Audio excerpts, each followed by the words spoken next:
नमस्कार दोस्तों, स्वागत है आप सभी का political science by doctor Sandeep sir channel पर राजनीति की समझ सीरीज के तीसरे एपिसोड में।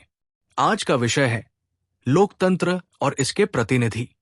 क्या आप जानते हैं कि लोकतंत्र केवल एक शासन प्रणाली नहीं है, बल्कि ये समाज के प्रत्येक व्यक्ति की भागीदारी और जिम्मेदार प्रतिनिधियों की भूमिका पर आधारित है। आज हम जानेंगे कि लोकतंत्र को सुचारू और सशक्त बनाने में प्रतिनिधियों की क्या जिम्मेदारियां होती हैं और एक आदर्श प्रतिनिधि में कौन-कौन से गुण आवश्यक होते हैं। तो चलिए शुरू करते हैं। लोकतंत्र, डेमोक्रेसी और इसके प्रतिनिधि, रिप्रेजेंटेटिव्स की अवधारणाओं को समझाया गया है। लोकतंत्र एक ऐसी व्यवस्था है जिसमें लोग अपने नेताओं का चुनाव करते हैं और अपनी इच्छाओं और आवश्यकताओं के अनुसार नीतियों का निर्माण करने के लिए प्रतिनिधियों को चुनते हैं। इस अध्याय का उद्देश्य ये समझाना है कि लोकतंत्र क्या है, इसके क्या सिद्धांत हैं और ये कैसे काम करता है। साथ ही ये भी बताया गया है कि लोकतंत्र में लोगों के प्रतिनिधि कौन होते हैं और उनका चुनाव कैसे किया जाता है। 1. लोकतंत्र की परिभाषा और सिद्धांत।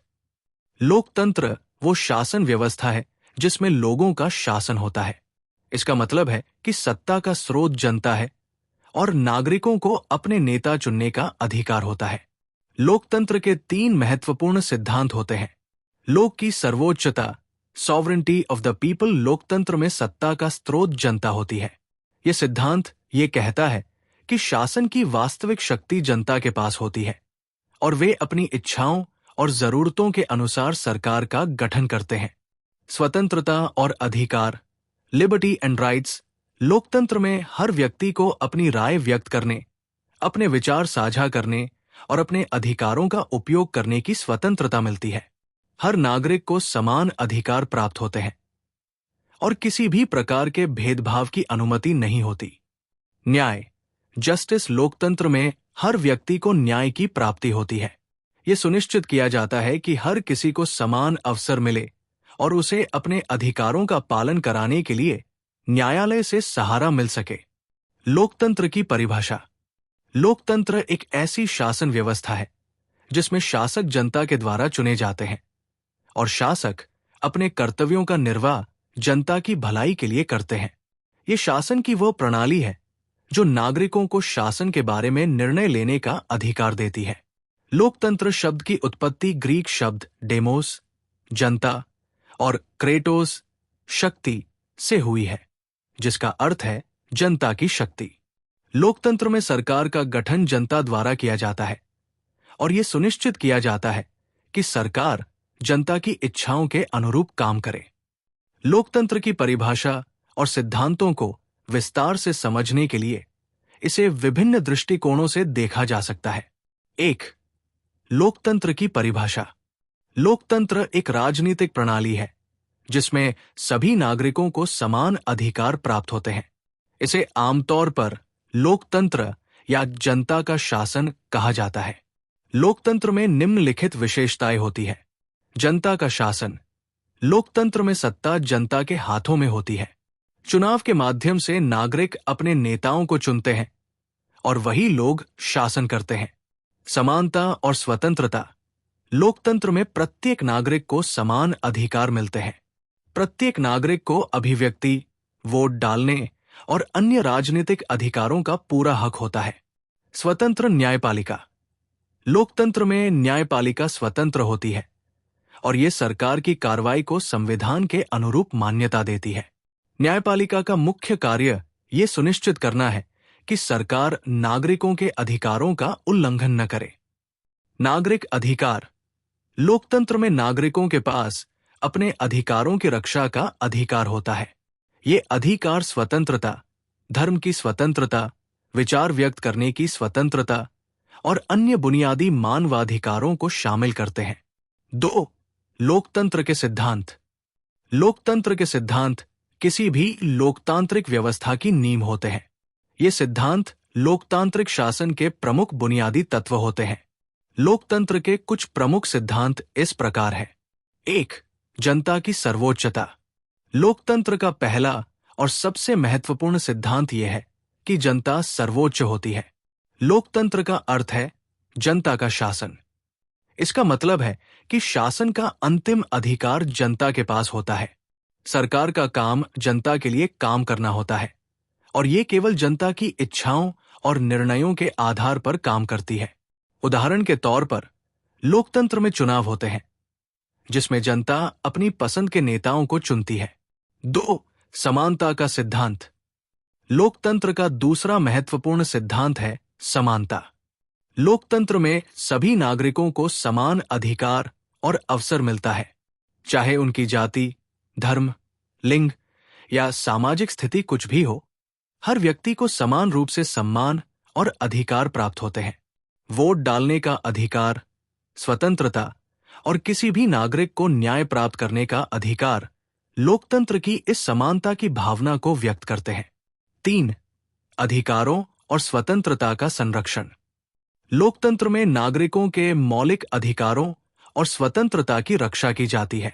किसी भी व्यक्ति को अनुचित रूप से जेल में नहीं डाला जा सकता है और प्रत्येक नागरिक को अपनी बात रखने, धर्म का पालन करने और आंदोलन करने की स्वतंत्रता प्राप्त होती है। लोकतांत्रिक शासन में यह सुनिश्चित किया जाता है कि किसी भी व्यक्ति के अधिकारों का उल्लंघन न हो। 4. गणराज्य का सिद्धांत, रिपब्लिकनिज्म। लोकतंत्र के सिद्धांतों में गणराज्य का सिद्धांत भी महत्वपूर्ण है।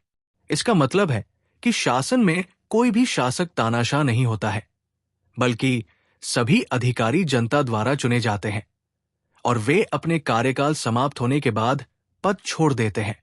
यह सुनिश्चित करता है कि सत्ता का केंद्रीकरण न हो और लोकतांत्रिक प्रणाली कार्यशील रहे। 5. न्याय का सिद्धांत। लोकतंत्र में न्याय का भी एक महत्वपूर्ण स्थान है। यहां प्रत्येक नागरिक को न्याय मिलना चाहिए और सरकार के किसी भी निर्णय को सही तरीके से लागू करना चाहिए। न्यायपालिका स्वतंत्र और निष्पक्ष होती है ताकि किसी भी नागरिक को असमानता या उत्पीड़न का सामना न करना पड़े। न्याय का सिद्धांत ये सुनिश्चित करता है कि सरकार के फैसले संविधान और कानून के अनुसार हों। 6. विभाजन का सिद्धांत, सेपरेशन ऑफ पावर्स। लोकतंत्र में शक्तियों का विभाजन महत्वपूर्ण है। इसका मतलब है कि राज्य की सत्ता 3 प्रमुख अंगों में बांटी जाती है: कार्यपालिका, एग्जीक्यूटिव, विधायिका, लेजिस्लेचर और न्यायपालिका, जुडिशरी।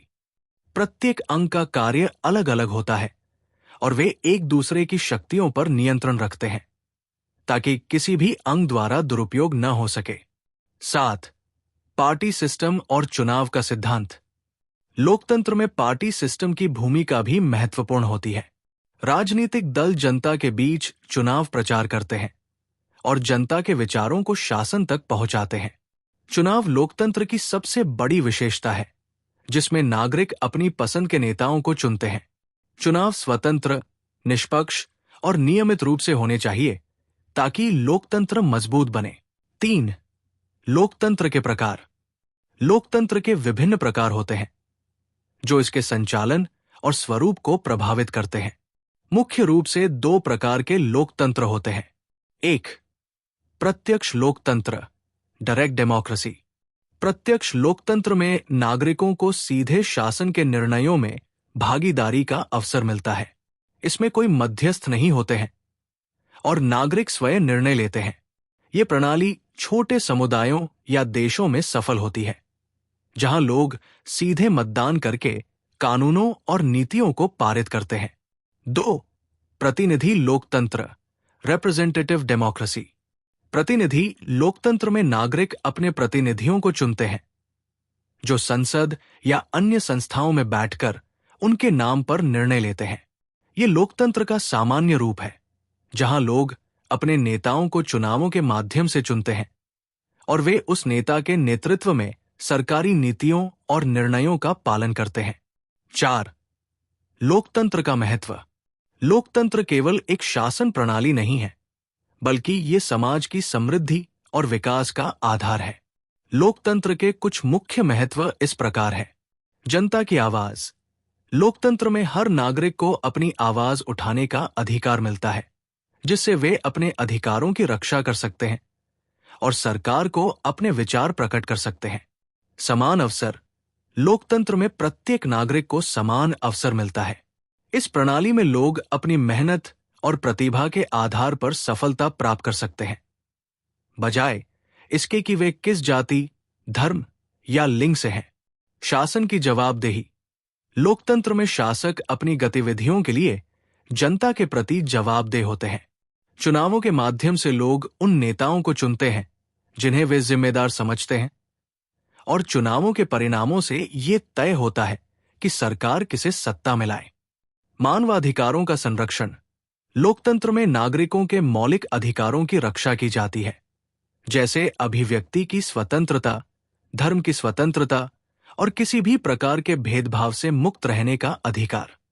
लोकतंत्र एक ऐसी व्यवस्था है जो नागरिकों को स्वतंत्रता, समानता और न्याय की गारंटी देती है।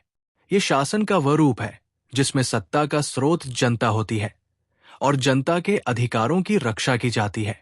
लोकतंत्र का महत्व समाज के प्रत्येक नागरिक के लिए है, क्योंकि ये उन्हें अपने अधिकारों की रक्षा करने और शासन के निर्णयों में भाग लेने का अवसर देता है। लोकतंत्र का सिद्धांत, जैसे जनतंत्र, समानता, स्वतंत्रता, न्याय और शक्ति का विभाजन, इसे अन्य शासन प्रणालियों से अलग करता है और इसे विश्व भर में सबसे अधिक मान्यता प्राप्त शासन प्रणाली बनाता है। 2. लोकतंत्र के प्रकार। लोकतंत्र के मुख्य 2 प्रकार होते हैं।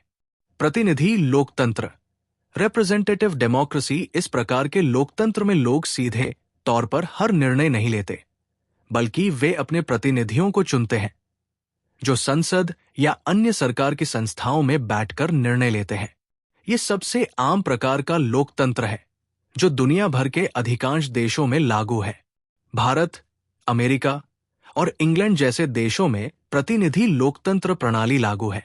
प्रत्यक्ष लोकतंत्र, डायरेक्ट डेमोक्रेसी। इस प्रकार के लोकतंत्र में लोग स्वयं प्रत्येक मुद्दे पर निर्णय लेते हैं। ये छोटे स्तर पर अधिक प्रभावी होता है, जैसे कि किसी छोटे गांव या शहर में। हालांकि बड़े देशों में ये प्रणाली काम नहीं करती, क्योंकि इतने सारे मुद्दों पर सभी नागरिकों से सीधे राय लेना संभव नहीं होता। लोकतंत्र के प्रकार। लोकतंत्र एक ऐसी शासन व्यवस्था है जिसमें सत्ता जनता के हाथों में होती है, और इस प्रणाली के अंतर्गत सरकार द्वारा नागरिकों के अधिकारों की रक्षा की जाती है।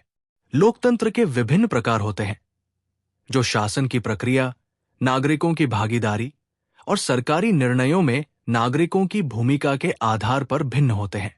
लोकतंत्र के मुख्यतः 2 प्रकार होते हैं। 1. प्रत्यक्ष लोकतंत्र, डायरेक्ट डेमोक्रेसी। प्रत्यक्ष लोकतंत्र वह प्रणाली है जिसमें नागरिक सीधे शासन के निर्णयों में भाग लेते हैं और वे बिना किसी प्रतिनिधि के सीधे अपने वोट से निर्णय लेते हैं। ये लोकतंत्र का सबसे सरल रूप होता है, जो छोटे समुदायों, छोटे देशों या नगर पालिकाओं में प्रभावी होता है। इसमें कोई मध्यस्थ नहीं होते और नागरिकों को खुद ही अपने फैसले लेने का अवसर मिलता है। विशेषताएं। सीधी भागीदारी। नागरिकों को चुनावों के दौरान केवल मतदान करने का नहीं, बल्कि कानूनों और नीतियों पर सीधे फैसला करने का भी अवसर मिलता है। प्रभाव। ये प्रणाली छोटे स्थानों और संगठनों में प्रभावी होती है, क्योंकि यहां लोग व्यक्तिगत रूप से अधिक सशक्त होते हैं। उदाहरण, प्राचीन ग्रीस, एथेंस में ये प्रणाली लागू थी, जहां नागरिक सीधे निर्णयों में भाग लेते थे। फायदे। सीधा और निष्पक्ष। प्रत्येक नागरिक को अपने विचार प्रकट करने का पूरा अधिकार होता है, जिससे किसी प्रकार का भेदभाव नहीं होता। आसान कार्यान्वयन। छोटे देशों और गांवों में ये प्रक्रिया सरल और सटीक होती है। नुकसान। सीमित लागूकरण। बड़े देशों में ये प्रणाली लागू करना मुश्किल होता है, क्योंकि नागरिकों की संख्या बहुत अधिक होती है और उनके लिए सभी फैसलों में भाग लेना असंभव हो सकता है। निर्णय लेने में समय। हर निर्णय को आम नागरिक से राय लेकर लेना बहुत समय साध्य हो सकता है और इससे प्रशासनिक कार्यों में देरी हो सकती है। 2. प्रतिनिधि लोकतंत्र, रिप्रेजेंटेटिव डेमोक्रेसी। प्रतिनिधि लोकतंत्र वह प्रणाली है जिसमें नागरिक सीधे सरकारी निर्णय नहीं लेते, बल्कि वे अपने प्रतिनिधियों को चुनते हैं जो उनके स्थान पर सरकार चलाते हैं और नीतियां बनाते हैं। इस प्रकार के लोकतंत्र में चुनावों के माध्यम से लोग अपने नेताओं का चयन करते हैं, जो संसद, विधानसभा या अन्य सरकारी संस्थाओं में उनका प्रतिनिधित्व करते हैं।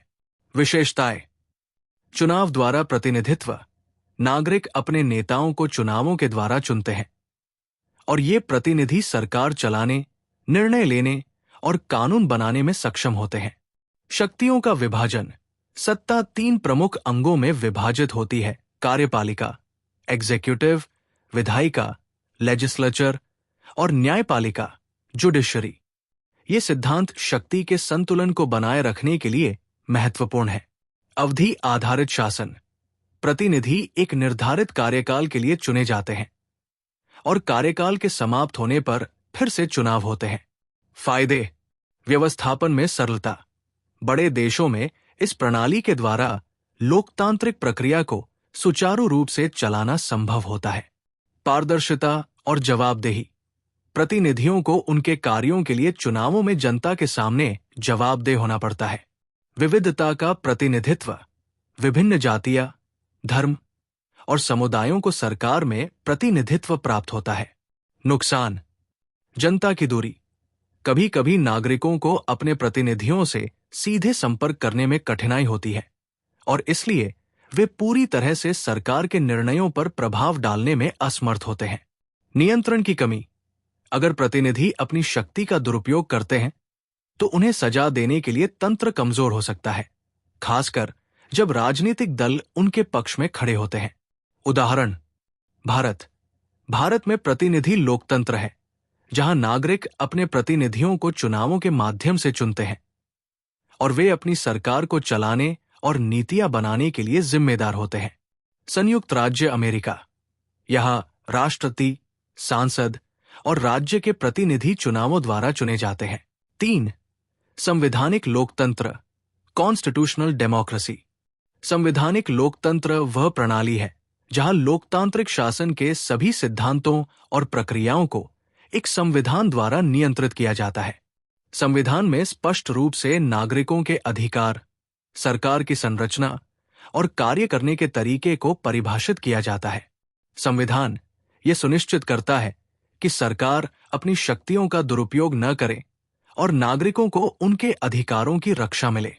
विशेषताएं: संविधान द्वारा प्रबंधन।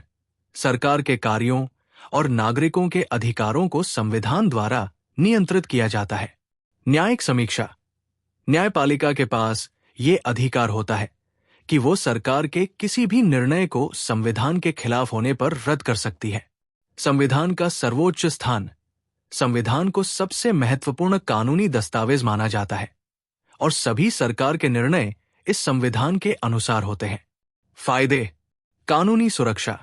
संविधान नागरिकों के अधिकारों को सुनिश्चित करता है और किसी भी सरकारी अत्याचार या अधिकारों के उल्लंघन को रोका जा सकता है। शासन की जवाबदेही।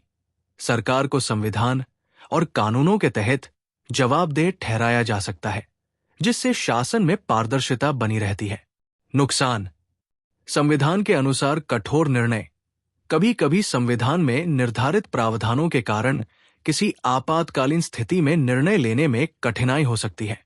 समय के साथ परिवर्तन की आवश्यकता।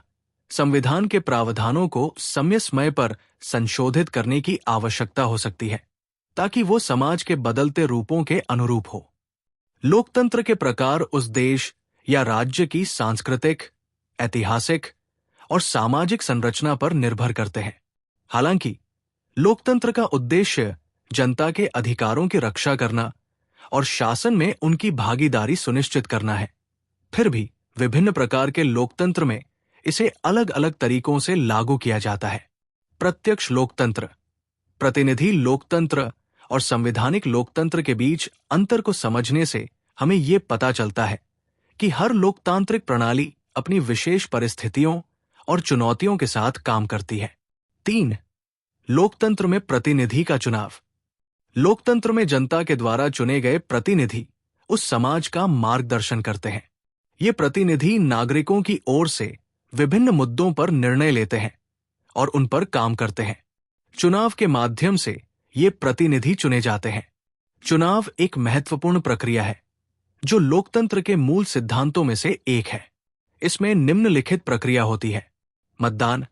वोटिंग चुनाव में हर नागरिक को अपने पसंदीदा उम्मीदवार को वोट देने का अधिकार होता है। ये मतदान प्रक्रिया ये सुनिश्चित करती है कि लोकतंत्र में हर नागरिक की आवाज सुनवाई जाए। चुनाव प्रक्रिया। चुनाव एक निश्चित समयावधि में होते हैं और इन चुनावों के माध्यम से लोग अपने स्थानीय, राज्य और राष्ट्रीय प्रतिनिधियों का चयन करते हैं। भारत में लोकसभा और विधानसभा चुनाव होते हैं जिनमें मतदाता अपने प्रत्याशियों को चुनते हैं। इसके बाद इन चुने हुए प्रतिनिधियों द्वारा कानून बनाना और समाज की भलाई के लिए काम करना सुनिश्चित किया जाता है। लोकतंत्र में प्रतिनिधि का चुनाव। लोकतंत्र में प्रतिनिधि का चुनाव एक महत्वपूर्ण प्रक्रिया है क्योंकि यह सुनिश्चित करता है कि सत्ता जनता के हाथों में रहे। लोकतंत्र में प्रतिनिधि सरकार के विभिन्न अंगों में जनता के विचारों और आवश्यकताओं का प्रतिनिधित्व करते हैं। चुनाव प्रक्रिया के माध्यम से नागरिक अपने प्रतिनिधियों को चुनते हैं जो सरकार चलाते हैं, नीतियां बनाते हैं और कानून बनाते हैं। 1. प्रतिनिधि का चुनाव क्यों आवश्यक है? लोकतंत्र में जनता का शासन होता है और चुनाव प्रक्रिया इस शासन के आधार स्तंभ के रूप में काम करती है। यदि जनता को अपने हितों की रक्षा और समाज में समानता, न्याय और विकास की दिशा में प्रभावी कदम उठाने का अधिकार प्राप्त करना है, तो उन्हें अपने प्रतिनिधियों को चुनने का अवसर मिलना चाहिए। इसके माध्यम से नागरिक अपनी इच्छाओं, जरूरतों और अधिकारों का संरक्षण कर सकते हैं। 2. प्रतिनिधि चुनाव की प्रक्रिया। लोकतंत्र में प्रतिनिधियों का चुनाव सामान्यतः निर्वाचन प्रक्रिया के तहत होता है। ये प्रक्रिया विभिन्न चरणों में विभाजित होती है। 1. चुनाव की घोषणा।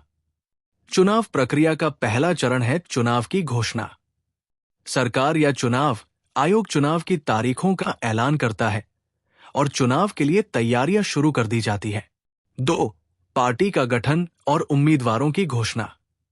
राजनीतिक दलों और स्वतंत्र उम्मीदवारों द्वारा चुनाव के लिए उम्मीदवारों की घोषणा की जाती है।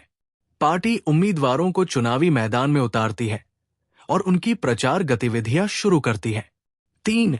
चुनाव प्रचार। उम्मीदवारों और राजनीतिक दलों के द्वारा प्रचार किया जाता है ताकि वे जनता के बीच अपनी योजनाओं और नीतियों को प्रस्तुत कर सकें। इसमें रैलियां, सभाएं, टीवी रेडियो कार्यक्रम और सोशल मीडिया का उपयोग किया जाता है। ये कदम महत्वपूर्ण होता है क्योंकि इसके माध्यम से चुनावी मुद्दों को जनता तक पहुंचाया जाता है। 4. मतदान। चुनाव के दिन मतदाता अपने वोट का प्रयोग करते हैं। प्रत्येक नागरिक को मतदान का अधिकार होता है और वे अपने पसंदीदा उम्मीदवार को वोट डाल सकते हैं। इस प्रक्रिया में गोपनीयता सुनिश्चित की जाती है जिससे कोई भी बाहरी दबाव मतदाता पर न डाल सके। 5. मतगणना, काउंटिंग ऑफ वोट्स। मतदान के बाद सभी बैलेटों की गिनती की जाती है और परिणाम घोषित किए जाते हैं। ये प्रक्रिया चुनाव आयोग द्वारा नियंत्रित होती है और पूरी तरह से पारदर्शी और निष्पक्ष होती है। 6. परिणामों की घोषणा। मतदान की गिनती के बाद चुनाव के परिणामों की घोषणा की जाती है। उम्मीदवार जो अधिकतम वोट प्राप्त करता है वह चुना जाता है और उसे सत्ता में प्रतिनिधित्व प्राप्त होता है। 3. लोकतंत्र में चुनावी प्रणाली के प्रकार।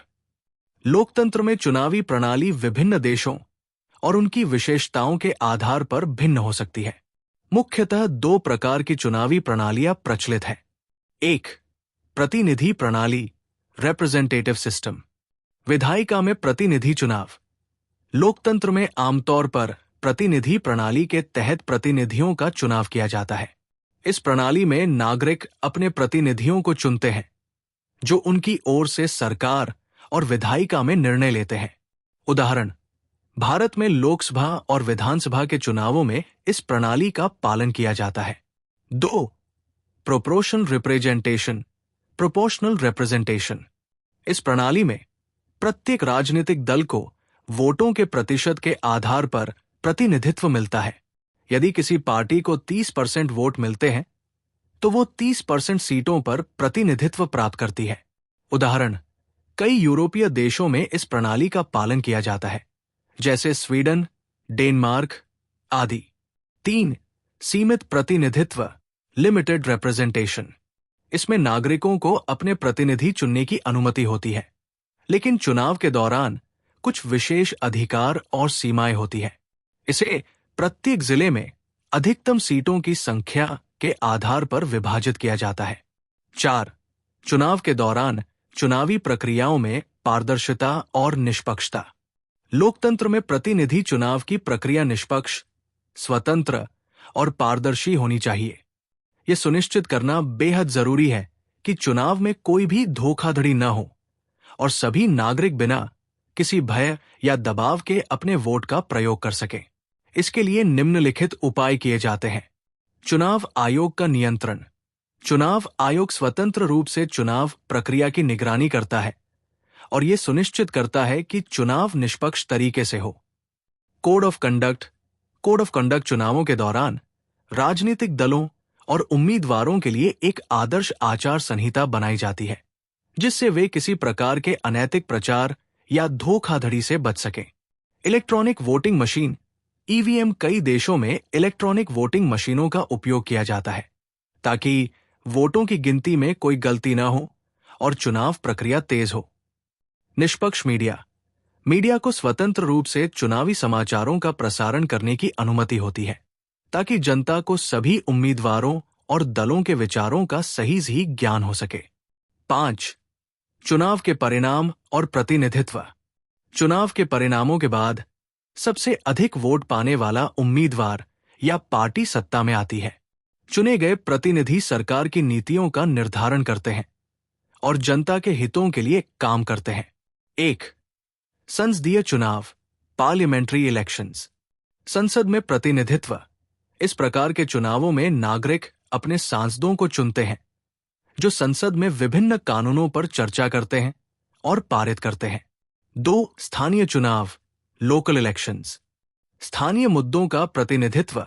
स्थानीय चुनावों के दौरान लोग अपने स्थानीय प्रतिनिधियों को चुनते हैं, जो स्थानीय प्रशासन, नगर निगम और पंचायतों में निर्णय लेते हैं। 3. राष्ट्रपति या प्रमुख का चुनाव, सीधी और अप्रत्यक्ष चुनाव प्रणाली। कुछ देशों में राष्ट्रपति या प्रमुख का चुनाव सीधे जनता द्वारा होता है, जैसे अमेरिका, जबकि कुछ देशों में अप्रत्यक्ष रूप से संसद या राज्य विधानसभा द्वारा चुने जाते हैं, जैसे भारत। 6. लोकतंत्र में चुनाव की अहमियत। लोकतंत्र में चुनाव न केवल नागरिकों के लोकतांत्रिक अधिकारों का पालन करते हैं, बल्कि ये सुनिश्चित करते हैं कि सरकार जनता के प्रति उत्तरदायी और जवाबदेह हो। चुनाव का महत्व निम्नलिखित कारणों से है। शासन की वैधता। चुनावों के द्वारा चुने गए प्रतिनिधि सरकार के संचालन को वैधता प्रदान करते हैं। यह सुनिश्चित करता है कि सरकार जनता के द्वारा चुनी गई है। जवाबदेही। चुनाव के माध्यम से नेताओं को उनके कार्यों के लिए उत्तरदायी बनाया जा सकता है, क्योंकि वे अगले चुनाव में जनता द्वारा पुनः चुने जा सकते हैं या हटा भी सकते हैं। राजनीतिक विविधता का सम्मान। चुनाव विभिन्न राजनीतिक विचारों और दलों को सरकार में भागीदारी का अवसर देते हैं, जिससे विभिन्न दृष्टिकोणों का समावेश होता है। लोकतंत्र में प्रतिनिधि चुनाव एक महत्वपूर्ण प्रक्रिया है, जो नागरिकों को अपनी इच्छाओं और विचारों को शासन में व्यक्त करने का अवसर देती है। ये प्रक्रिया सरकार की वैधता, जवाबदेही और पारदर्शिता सुनिश्चित करती है।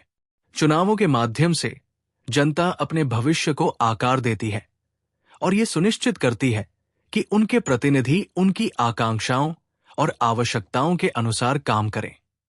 4. प्रतिनिधि लोकतंत्र के लाभ।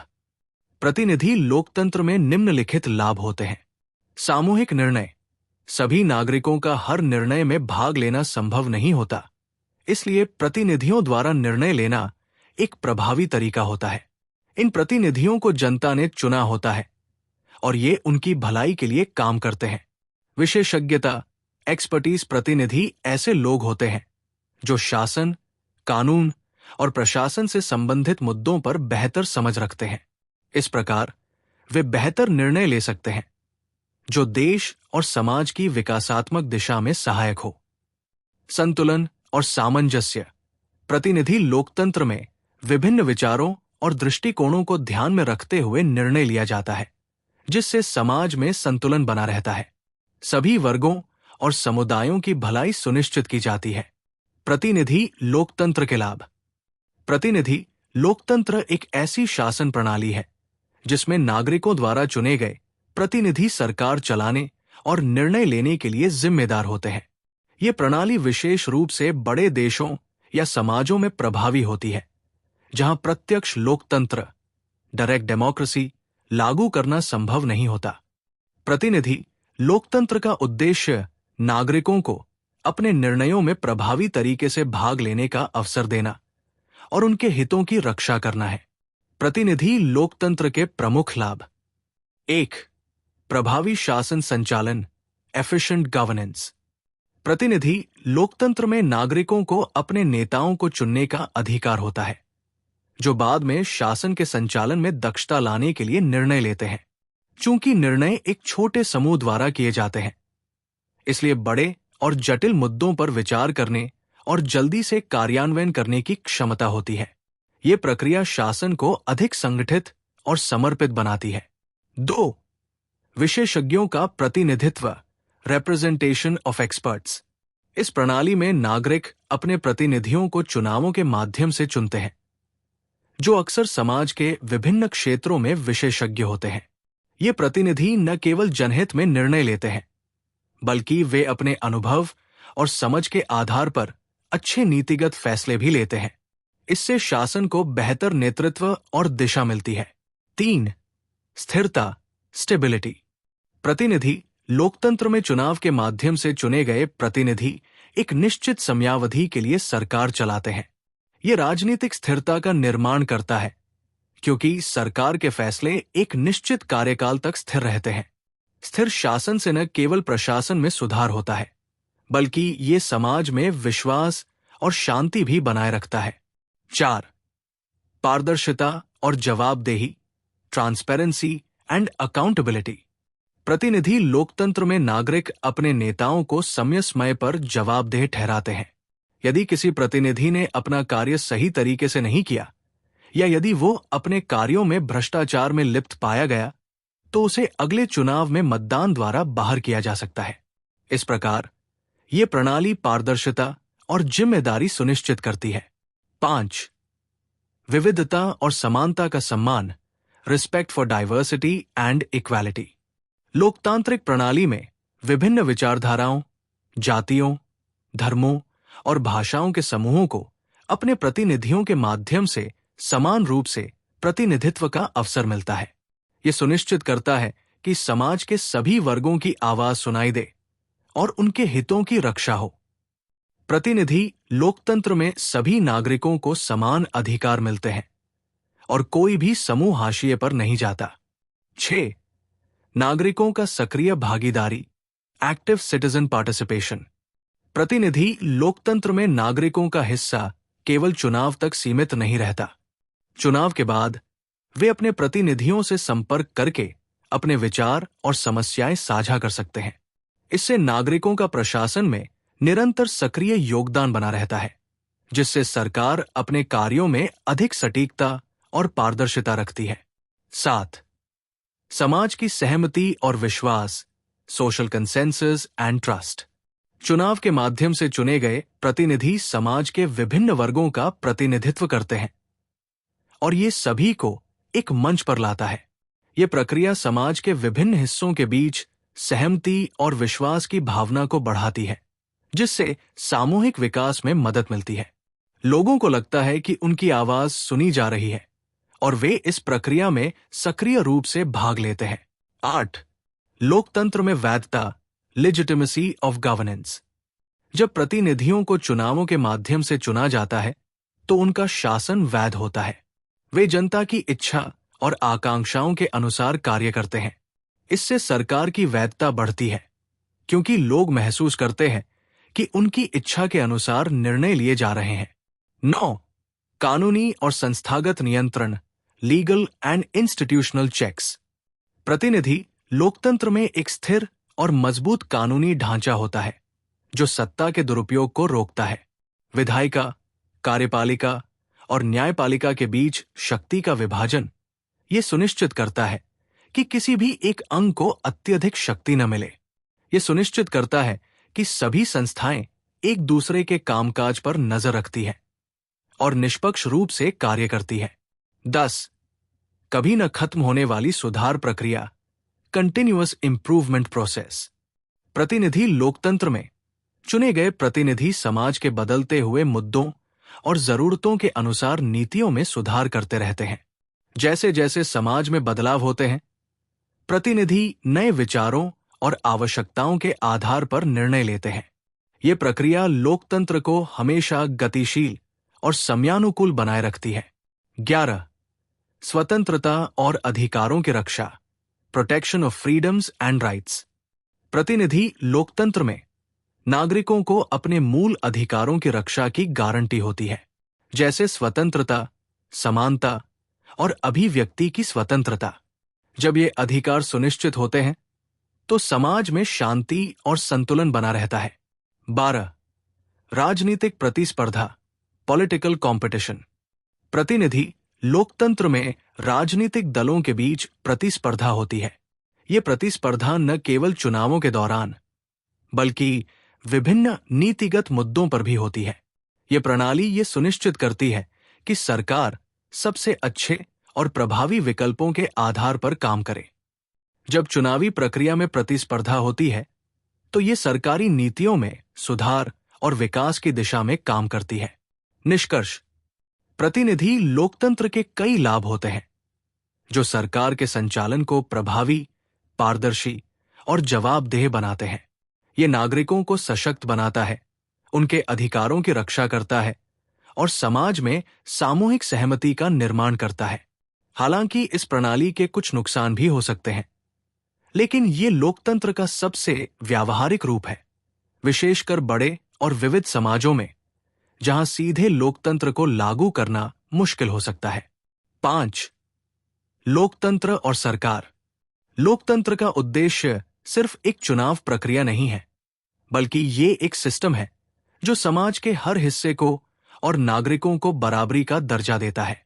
इसमें चुनावों के माध्यम से चुने गए प्रतिनिधि विभिन्न सरकारी संस्थाओं और प्रणालियों के द्वारा निर्णय लेते हैं जो सामाजिक और आर्थिक कल्याण के लिए काम करते हैं। लोकतंत्र और संविधान।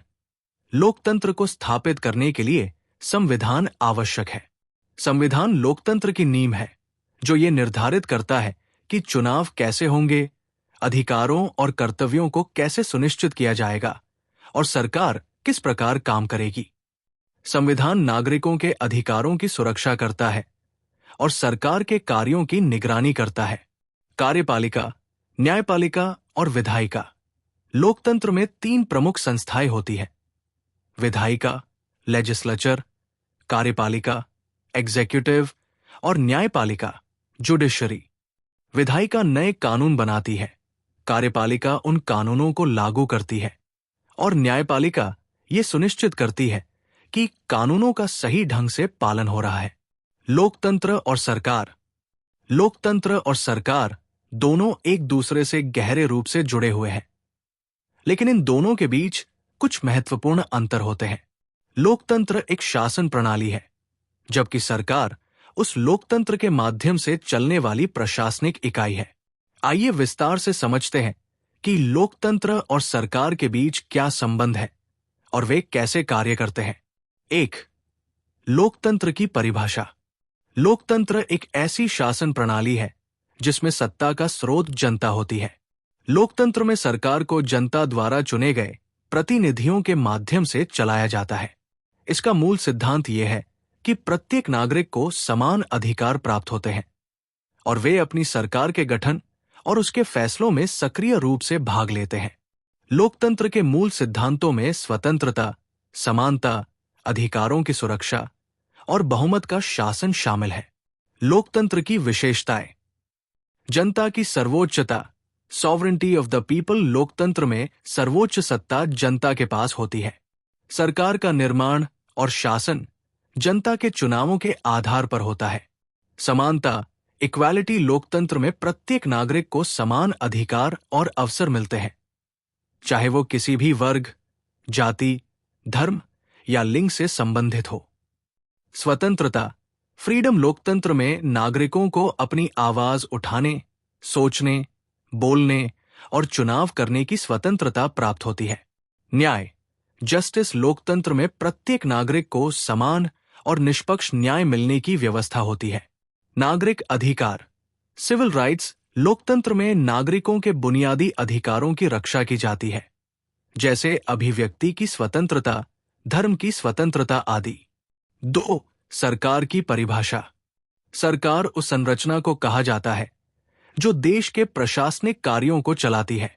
सरकार के माध्यम से ही समाज की व्यवस्था बनाई जाती है और विभिन्न योजनाओं का कार्यान्वयन किया जाता है।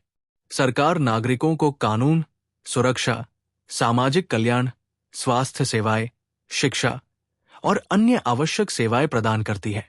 सरकार को विभिन्न रूपों में बांटा जा सकता है, जैसे केंद्र सरकार, राज्य सरकार और स्थानीय सरकार।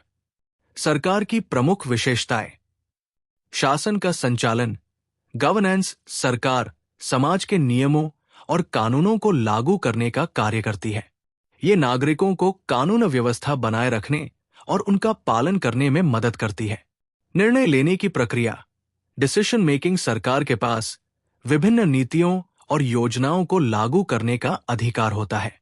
ये निर्णय करती है कि समाज के लिए कौन से कार्य या योजनाएं जरूरी है।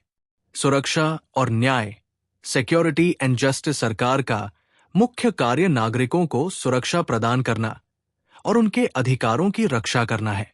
ये सुनिश्चित करती है कि नागरिकों को न्याय मिले और कोई भी कानून का उल्लंघन न हो।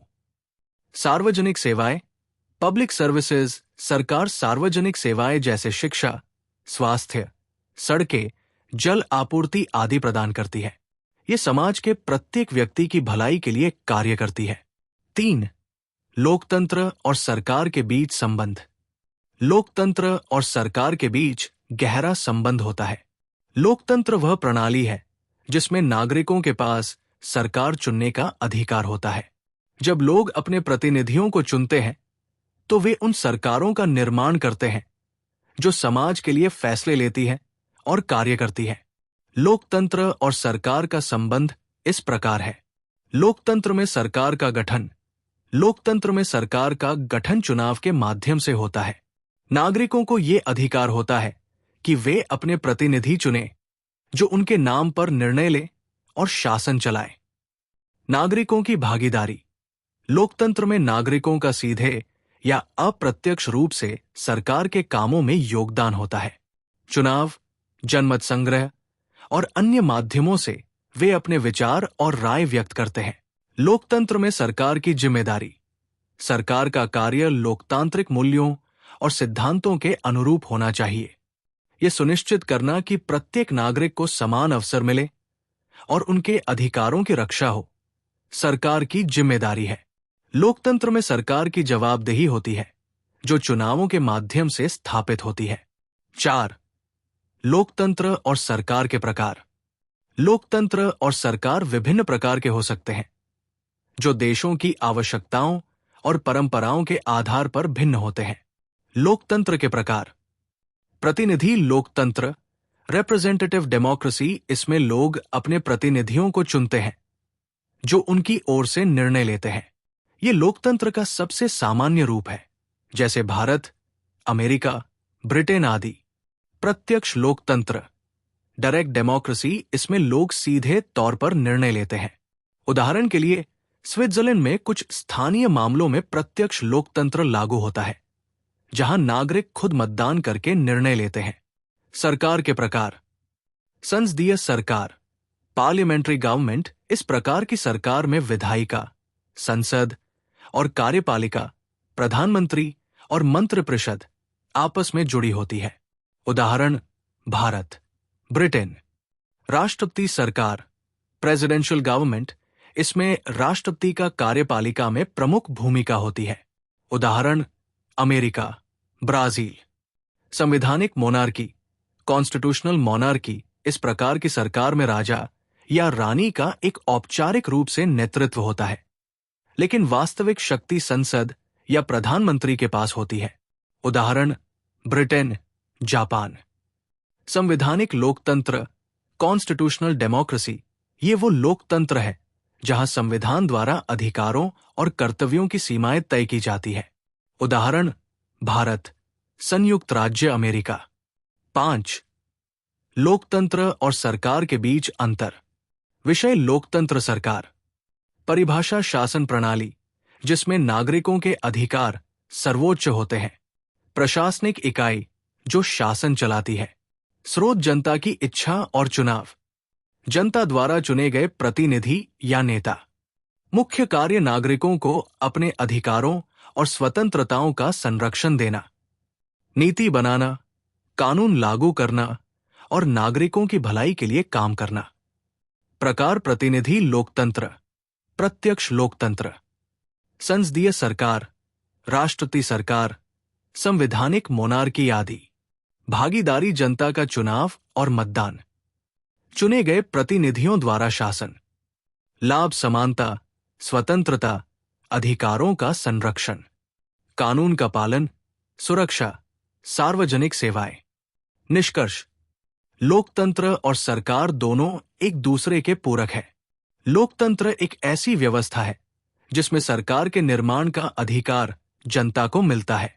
यह सुनिश्चित करता है कि सरकार जनता के हितों के लिए काम करे और उन्हें अपने अधिकारों और स्वतंत्रता की सुरक्षा प्रदान करे। सरकार का कार्य लोकतांत्रिक सिद्धांतों के अनुसार जनता की भलाई के लिए कार्य करना और समाज की व्यवस्था बनाए रखना है। 6. लोकतंत्र के प्रमुख तत्व। समानता, इक्वालिटी। लोकतंत्र में सभी नागरिकों को समान अधिकार होते हैं। उन्हें जाति, धर्म, लिंग या आर्थिक स्थिति के आधार पर भेदभाव का सामना नहीं करना पड़ता। लोकतांत्रिक चुनाव, डेमोक्रेटिक इलेक्शंस, लोकतंत्र में चुनाव मुक्त और निष्पक्ष होते हैं और ये सुनिश्चित करते हैं कि प्रत्येक नागरिक को अपने प्रतिनिधि को चुनने का अधिकार मिले। नागरिक स्वतंत्रता, सिविल लिबर्टीज। लोकतंत्र में हर नागरिक को अपनी राय व्यक्त करने, संगठित होने और अपने विचार साझा करने की स्वतंत्रता होती है। लोकतंत्र के प्रमुख तत्व। लोकतंत्र एक ऐसी शासन प्रणाली है जिसमें सत्ता का स्रोत जनता होती है और लोग अपनी सरकार को चुनने, बदलने और नियंत्रित करने का अधिकार रखते हैं। लोकतंत्र का उद्देश्य समाज में समानता, स्वतंत्रता और न्याय सुनिश्चित करना है। लोकतंत्र के प्रभावी रूप से कार्य करने के लिए कुछ प्रमुख तत्व होते हैं जो इसके सिद्धांतों को मजबूत और स्थिर बनाए रखते हैं। आइए हम लोकतंत्र के प्रमुख तत्वों पर विस्तार से चर्चा करते हैं। 1. जनता की सर्वोच्चता, सॉवरेनिटी ऑफ द पीपल। लोकतंत्र में सर्वोच्च सत्ता जनता के पास होती है। यह सिद्धांत कहता है कि सरकार का गठन, संचालन और उसकी वैधता नागरिकों के चुनावों पर निर्भर करती है। इसका मतलब है कि सरकार को सत्ता केवल नागरिकों की अनुमति और समर्थन से मिलती है और नागरिकों के हितों को प्राथमिकता दी जाती है। 2. मूल अधिकार, फंडामेंटल राइट्स। लोकतंत्र में प्रत्येक नागरिक को मौलिक अधिकार मिलते हैं, जैसे अभिव्यक्ति की स्वतंत्रता, धर्म की स्वतंत्रता, समानता का अधिकार और व्यक्तिगत स्वतंत्रता। ये अधिकार ये सुनिश्चित करते हैं कि लोग अपनी स्वतंत्रता का उपयोग कर सकें और उन्हें किसी भी प्रकार के भेदभाव, उत्पीड़न या अन्याय का सामना न करना पड़े। अधिकारों का संरक्षण लोकतंत्र के इस तत्व को सुनिश्चित करता है कि सरकार नागरिकों के अधिकारों का उल्लंघन नहीं कर सकती। 3. समानता, इक्वालिटी। लोकतंत्र में सभी नागरिकों को समान अधिकार और अवसर प्राप्त होते हैं। ये तत्व ये सुनिश्चित करता है कि कोई भी व्यक्ति अपने धर्म, जाति, लिंग या सामाजिक स्थिति के आधार पर भेदभाव का शिकार न हो। समानता का यह सिद्धांत हर नागरिक को एक समान दर्जा और अवसर प्रदान करता है। 4. स्वतंत्रता, फ्रीडम। लोकतंत्र में नागरिकों को अभिव्यक्ति, विचार, धर्म और अन्य मामलों में स्वतंत्रता प्राप्त होती है। यह स्वतंत्रता नागरिकों को अपनी सोच, विश्वास और राय व्यक्त करने का अधिकार देती है। इसके अलावा प्रत्येक व्यक्ति को अपने जीवन के विभिन्न पहलुओं में स्वतंत्र रूप से निर्णय लेने की स्वीकृति होती है। 5. न्याय, जस्टिस। लोकतंत्र का एक महत्वपूर्ण तत्व है न्याय। यह सुनिश्चित करता है कि सभी नागरिकों को समान और निष्पक्ष न्याय मिले। न्याय का अर्थ न केवल कानूनी प्रक्रिया में समानता से है, बल्कि यह भी है कि समाज में किसी को भी अन्याय का सामना न करना पड़े और हर किसी के अधिकारों का पालन किया जाए। 6. पारदर्शिता और जवाबदेही, ट्रांसपेरेंसी एंड अकाउंटेबिलिटी। लोकतंत्र में सरकार के कार्यों में पारदर्शिता और जवाबदेही सुनिश्चित की जाती है। यह तत्व यह सुनिश्चित करता है कि सरकार अपने फैसलों और नीतियों के लिए नागरिकों के प्रति जिम्मेदार है। यदि सरकार जनता की अपेक्षाओं के अनुरूप कार्य नहीं करती, तो नागरिक उसे अगले चुनावों के माध्यम से जवाबदेह ठहरा सकते हैं। 7. निर्वाचन प्रणाली, इलेक्टोरल सिस्टम। लोकतंत्र में एक प्रभावी चुनावी प्रणाली होती है जो ये सुनिश्चित करती है कि नागरिकों को अपने प्रतिनिधियों को चुनने का अधिकार हो। ये प्रणाली ये तय करती है कि चुनाव निष्पक्ष, स्वतंत्र और नियमित रूप से होते हैं, ताकि लोग अपने नेताओं को चुनने में स्वतंत्रता का अनुभव करें। चुनावी प्रक्रिया को पारदर्शी और निष्पक्ष बनाने के लिए स्वतंत्र चुनाव आयोग की भूमिका होती है। 8. बहुमत का शासन, मेजॉरिटी रूल। लोकतंत्र में बहुमत का शासन होता है, यानी चुनावों में सबसे अधिक वोट पाने वाली पार्टी या गठबंधन सरकार बनाता है। हालांकि यह बहुमत का शासन सभी मामलों में लागू नहीं होता, खासकर जब यह मौलिक अधिकारों के उल्लंघन का सवाल हो। लोकतंत्र में यह सुनिश्चित किया जाता है कि अल्पसंख्यक वर्ग के अधिकारों की भी रक्षा की जाए। 9. विविधता का सम्मान, रिस्पेक्ट फॉर डाइवर्सिटी। लोकतंत्र में समाज की विविधता का सम्मान किया जाता है, चाहे वो जाति, धर्म, भाषा या संस्कृति के संदर्भ में हो। लोकतंत्र ये मानता है कि विविधता समाज को समृद्ध बनाती है और इस विविधता को सही तरीके से स्वीकार और प्रबंधित करना लोकतंत्र का एक प्रमुख तत्व है। 10. संविधान और विधायिका, कॉन्स्टिट्यूशन एंड लेजिस्लेचर। लोकतंत्र में संविधान एक बुनियादी दस्तावेज होता है जो सरकार की संरचना, उसके कार्यों और नागरिकों के अधिकारों की रक्षा करता है। संविधान लोकतांत्रिक सिद्धांतों को निर्धारित करता है और सरकार को नियंत्रित करने के लिए नियम और कानून प्रदान करता है। इसके साथ ही लोकतंत्र में एक मजबूत विधायिका होती है जो कानून बनाती है और सरकारी कामकाज की निगरानी करती है। 11. सत्ता का विभाजन, सेपरेशन ऑफ पावर्स। लोकतंत्र में कार्यपालिका, एग्जीक्यूटिव, विधायिका, लेजिस्लेचर और न्यायपालिका, जुडिशरी के बीच शक्ति का विभाजन होता है।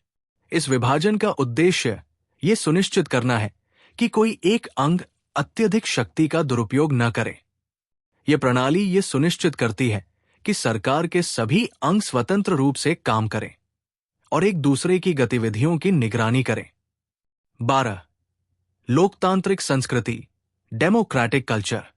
लोकतंत्र में लोगों के बीच लोकतांत्रिक संस्कृति का प्रचार प्रसार किया जाता है। इसका अर्थ है कि लोग लोकतंत्र के सिद्धांतों और प्रक्रियाओं को समझते हैं और उनका पालन करते हैं। लोकतांत्रिक संस्कृति में नागरिकों को अपने अधिकारों और कर्तव्यों के प्रति जागरूक किया जाता है और समाज में सामूहिक सहयोग को बढ़ावा दिया जाता है। लोकतंत्र के प्रमुख तत्व ये सुनिश्चित करते हैं कि सरकार जनता के हितों के लिए काम करे, नागरिकों के अधिकारों की रक्षा की जाए और समाज में समानता, स्वतंत्रता और न्याय का पालन किया जाए। ये तत्व लोकतंत्र को मजबूत और स्थिर बनाने में महत्वपूर्ण भूमिका निभाते हैं, जिससे समाज में शांति और विकास संभव होता है। निष्कर्ष: लोकतंत्र और उसके प्रतिनिधि के अध्याय में यह स्पष्ट किया गया है कि लोकतंत्र का मुख्य उद्देश्य जनता के अधिकारों की रक्षा करना और सरकार को जवाबदेह बनाना है। लोकतंत्र में प्रतिनिधि नागरिकों का चुनाव करते हैं और ये प्रतिनिधि समाज के विभिन्न वर्गों की आवाज को संसद में उठाते हैं। इस प्रक्रिया से समाज में समग्र विकास, समानता और न्याय सुनिश्चित होता है। लोकतंत्र में मतदान और चुनाव की प्रक्रिया नागरिकों के अधिकारों और उनकी भागीदारी को महत्वपूर्ण बनाती है। लोकतंत्र में हर नागरिक को अपने अधिकारों का उपयोग करने का अवसर मिलता है और ये सुनिश्चित किया जाता है कि सरकार जनता की इच्छा के अनुसार काम करे। ये सुनिश्चित करता है कि समाज में हर किसी की आवाज सुनी जाए और सभी को समान अवसर मिले। तो दोस्तों, आज के एपिसोड में हमने जाना कि लोकतंत्र में प्रतिनिधियों की भूमिका कितनी महत्वपूर्ण होती है और एक आदर्श प्रतिनिधि किन गुणों से परिभाषित होता है। आशा है आपको ये जानकारी पसंद आई होगी।